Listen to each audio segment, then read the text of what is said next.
পদ্ধতিগতভাবে কোনো প্রতিষ্ঠানের সঙ্গে যুক্ত থেকে শ্রম দেন, শ্রমিক হিসাবে কাজ করেন, সেই প্রতিষ্ঠানগুলো নানাভাবে প্রাতিষ্ঠানিক উপায়ে আমাদের শ্রমিকদেরকে তারা শোষণ করে যায়। এই প্রত্যেকটা জায়গার যে বৈষম্য, তার থেকে বড় বৈষম্য শ্রমিকদেরকে বাংলাদেশের নাগরিক বা মানুষ হিসেবে তাদেরকে বিবেচনা করার ক্ষেত্রে যে বৈষম্য, সেই বৈষম্যটা আমরা এখনো দূর করতে পারি নাই। বাংলাদেশের অর্থনীতির চালিকা শক্তি যারা, তারা আমাদের এই শ্রমিক ভাইয়েরা। হয়তো তারা দেশে শ্রম দেন অথবা তারা প্রবাসে গিয়ে শ্রম দেন। যারা দেশে শ্রম দেন, আমাদের যারা কৃষিক্ষেত্রে আছেন, তারা তো নিজের মতো করে শ্রমটা দেন, তাদের অনেক কষ্ট দুঃখ, কিন্তু তারপরেও তারা যেহেতু নিজের মতো করে শ্রম দেন, গ্রামে থাকেন, তাদেরকে বেতন পাওয়া না পাওয়া সেই বিষয়টা নিয়ে তাদেরকে ভুগতে হয় না। তারা হয়তো পণ্যের দামটা সঠিকভাবে পাবেন কিনা সেটা নিয়ে তাদের একটা টেনশন থাকে, যেটা আমরা এখনো সুরাহা করতে পারি নাই।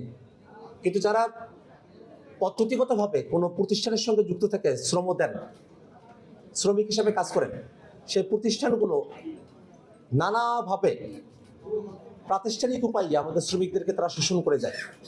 আমাদের শ্রমিকেরা তাদের ন্যায্য বেতনটা পান না, তারা ওভারটাইম তাদেরকে করতে হয়।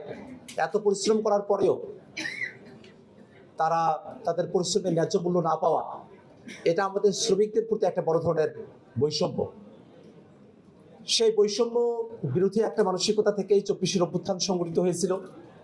আমরা যদি শ্রমের বাজারে বৈষম্যটা খুঁজতে যাই, তাহলে শুধুমাত্র বেতন কম পাওয়া, অধিক পরিশ্রম করা,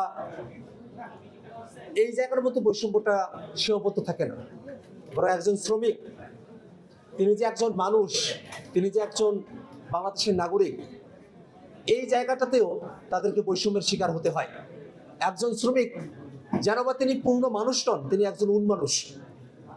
একজন শ্রমিক তিনি যদি কোথাও কোনো ধরনের কোনো বিপদে পড়েন, তো রাষ্ট্র অন্য জায়গাগুলোতে যারা ভিআইপি আছে, যারা শিক্ষিত জনগোষ্ঠী আছে, যার রাজনৈতিক প্রভাব প্রতিপত্তি আছে, তাদের ব্যাপারে যে ধরনের রেসপন্স করে, শ্রমিকের ক্ষেত্রে সে ধরনের রেসপন্সটা তারা করেন না।